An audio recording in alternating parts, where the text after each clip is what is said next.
And transverse wave is like this.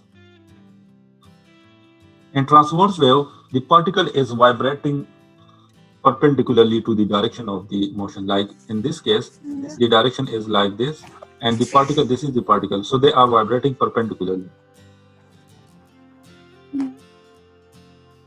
Not like this. Is this occur in stationary wave?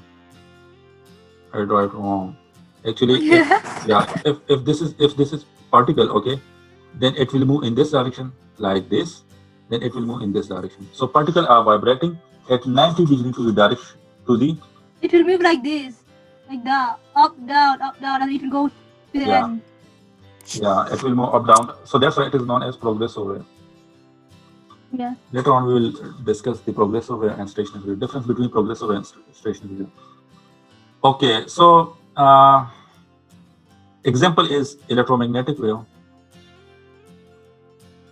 They are transverse wave. Water wave,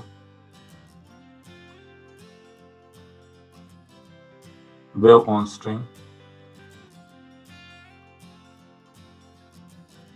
All these waves are the transverse wave. Example of the transverse wave. Okay, now let's come toward the longitudinal wave.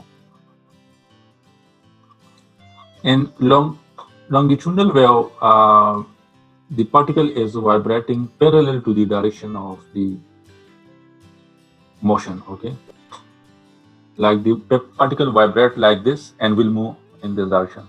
Okay, parallel to the direction of the wave. Energy transfer. Or you can say parallel to the oscillation. Okay.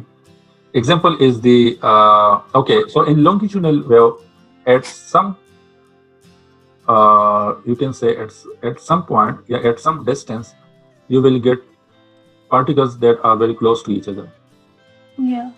Then after some distance, then we get particles that are very far away. Oh yeah, there was an exam question about this. Then close, then far away. Compression. So from here, yes, from here to here, this is, you can say this is my lambda. Yeah. Lambda, or you can say that this is my time period.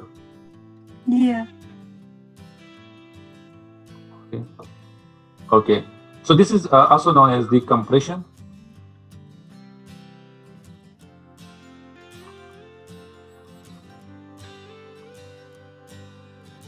And this is known as the rarefaction.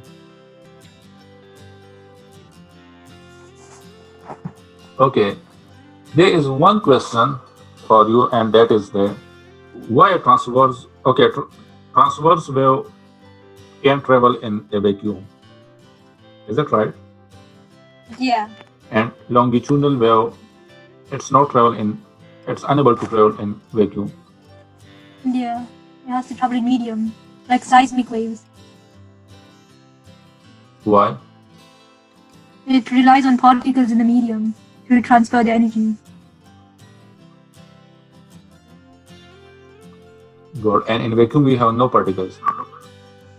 In vacuum we have no particles, so that's why longitudinal wave will be unable to transfer energy because it's depend on particles. Yeah.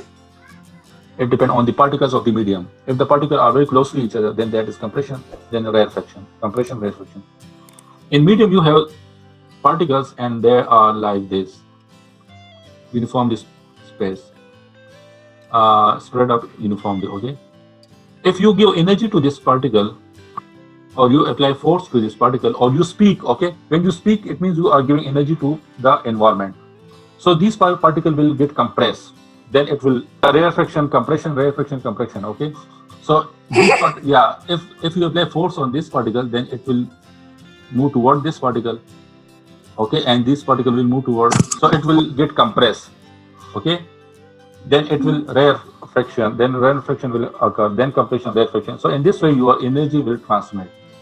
Okay, so longitudinal wave depend on the particles. If there is particle in the medium, then you can transmit your energy. If there is no particle in the medium, then you will be unable to transmit your own energy, your voice. Okay, so that's why if you speak in vacuum, then nobody will hear you.